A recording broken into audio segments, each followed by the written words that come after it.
എങ്ങനെ ഉണ്ടായിരുന്നു ആ ഒരു വിന്നിങ് മൊമെന്റ്? മോളുടെ പേര് പെട്ടെന്ന് വിളിച്ചു പറഞ്ഞപ്പോൾ അത് നമ്മൾ അത്രയ്ക്ക് അറിയുന്നില്ലല്ലോ അതിന് മുന്നേ. അപ്പം ഇങ്ങനെ നമ്മൾ എന്താവും എന്നൊക്കെ വിചാരിച്ചിട്ട് എന്തെങ്കിലും ഒന്ന് കിട്ടിയാ മതി, ഫൈനല് വരെ എത്തിയാൽ ഫൈനല് വരെ ഉള്ളവരൊക്കെ ഫസ്റ്റ് തന്നെയാണല്ലോ. ആ അതെ, ഫൈനല് വരെ എത്തണമെന്നായിരുന്നു ഫസ്റ്റ് ആ ഒരു ആഗ്രഹം. പിന്നെ പിന്നെ കിട്ടിയ പാട്ടുകളെല്ലാം നന്നായിട്ട് പാടണം എന്നുള്ള ഒരു ഇതുണ്ട്. ഫൈനലിലേക്ക് എത്തിയപ്പോഴേക്കും എക്സൈറ്റ്മെന്റ് കൂടിയില്ലേ? അതെ, പക്ഷെ നമുക്ക് ഇന്ന സ്ഥാനം കിട്ടണമെന്നില്ലായിരുന്നു.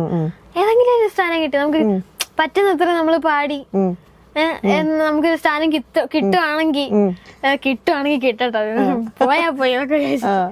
അങ്ങനെ വിചാരിച്ചിട്ടാ ഉള്ള പാട്ടെല്ലാം പാടിയത്. എനിക്ക് പ്രത്യേകിച്ച് ടെൻഷൻ ഒന്നും ഇല്ല. ഓരോരുത്തർ അമ്മയൊക്കെ വന്നിട്ട് എൻ്റെ അടുത്ത് പറയും, എന്താ അത് പഠിക്കാത്ത ഇങ്ങനെ കണ്ട്, എന്താ പഠിക്കുക. അമ്മയ്ക്ക് ഭയങ്കര ടെൻഷനാ. അമ്മയ്ക്ക് അച്ഛനെ കൂടുതൽ ടെൻഷൻ? അമ്മയ്ക്കുള്ള ടെൻഷൻ. ചാച്ചൻ ഇങ്ങനെ പാട്ട് പഠിച്ചില്ലെങ്കിൽ ഇങ്ങനെ നോക്കും. അപ്പൊ പഠിക്കാൻ അങ്ങനെ തന്നെ അമ്മയാണ് കൂടുതലും ടെൻഷൻ എടുപ്പിക്കുന്നത്.